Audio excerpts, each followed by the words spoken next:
Hello, today I'm going to talk about what happens if you have been involved in a road traffic accident which has resulted in leg injury.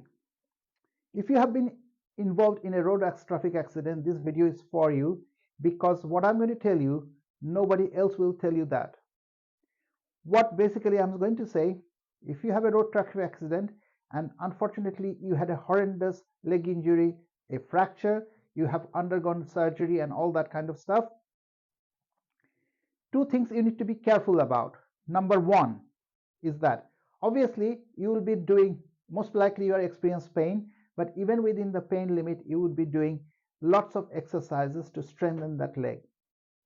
But that process might take a long time, and during that time one thing you are going to forget about is your unaffected leg, because you would be overusing that, you would be compensating. It might be that that leg also have some injury but not as severe as the other leg. I've come across many cases in my career supporting clients through insurance claims.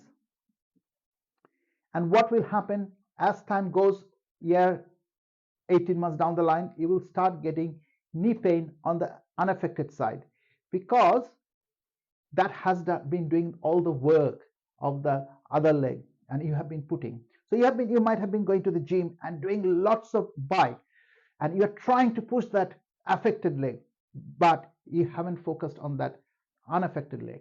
So first point is that always remember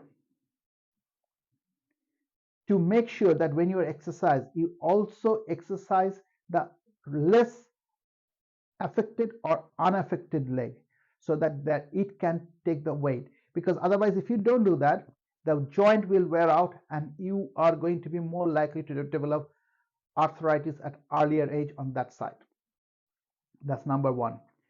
Number two, if you have been affected by a horrible road traffic accident, most probably you are also experiencing symptoms of trauma, post-traumatic stress disorder. And what that will mean, that you will withdraw yourself, you will be doing less activity because you might be on a prolonged period of rest, you might not be able to play your sports, hobbies and all that kind of stuff. And that time you are, because you would be staying at home, you are most likely to feel a bit rubbish, and you would most probably end up having a lot of snacks, a lot of fast food, watching TV, spending time. That's how you would end up the day, and you are more likely to put on extra weight. If that happens, that leg, going back to that leg, less affected or unaffected leg, will have to carry more weight. So, and that can also increase the chance of complications with that leg even down the line. So please bear in mind, number one, don't, when you're doing the exercise, going to the gym, please do not ignore your less affected or unaffected leg, number one. And number two, please make sure that you keep a diary of your weight. If your weight is increasing, think about your diet, because your diet is increasing. That means the way you are processing food, you will not help the healing process, because if your body is not healing properly, your healing process will take longer. What diet you eat can influence the healing process.